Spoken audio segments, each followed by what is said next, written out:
Assalamu alaikum heɗitotoɓe fulɓe gonduɓe be amin e dow matotiral zamanu.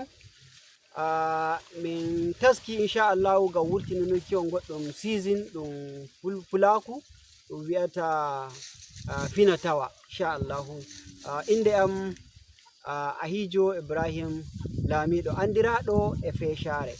E nder ɗum fina tawa inchallahu e wodi ko larani dina, e wodi ko mi wi'a on jainde, e wodi gaina, e wodi kala ɗi pat ko pullo fini tawi e ɗum tawa nder ɗum season amin inchallahu. E mi wondi be sobaɓe aham. Assalamu alaikum sakiraɓe fulɓe. Inde am Muhammad BNG andiraɗo arɗo goɓal. Gaɗoɓe ko mo mi yi'a gaɗoɓe shiri ɗum comedy ɗum fulaku. Assalamu alaikum. Alhamdulillah. Assalamu alaikum sakiraɓe, on gondi Amir Abdullahi e mo wiyata Jawro Nashoge Gaina ko anduɗo gaina. To alhamdulillah e nder ɗum programme en nanay e wodi gaina, e wodi ɗume ni. Kanko Jawro Nashoge a on toyi babi gaina. To joni rokkumin jara tunda pullo ni gaina andira. Alhamdulillah. Wato mihin ɗo to giɗa da yake mi gaina ko emi andi gaina to huusi. Wato e wodi hitande nde meɗumi sai taki na'i am ɓe jehi dumoye garto. Na'i ande ga wuro ɗi dilli kanji tan ɗi ɓanyi. Ɗi jehi ɗi dumoye ɗi canyi dumol majji ɗi garti koye ɗi gaina ko wala. Hitande nde warti min sho'odi to emi ɓaari Allah iko muɗum wonga nyiwa nde nga waddani am goɗɗum ɗuma farmaki. Wato pirumi nga gabare. Ai kawai nga fekkori to fekkori min artumi nga ummaki. Arɗo goɓal. Yawwa.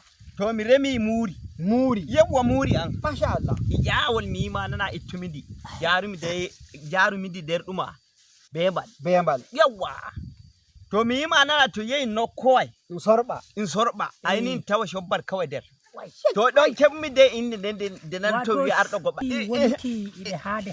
Yawwa. Saboda na a yari shobbal de ngaɗa gaina. To amin ko jimmi mi rokka.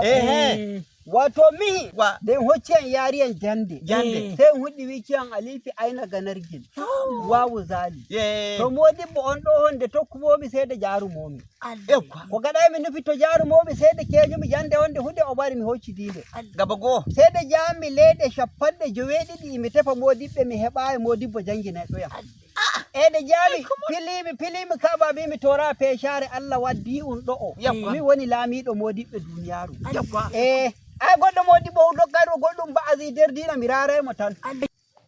Do sakiraɓe fulɓe de ɓe tokko en dow matotiral zamanu puñande mbiɗama de nyande denno de nyande ɗalmo o ɗisa na fa ɗalmo o ɗisa alkamisa na ɗalmo o ɗisa to joni o tokko e nyande jummare jowi lewru jowi fuɗɗata yopuki ɗum e nder bawɗe Allah.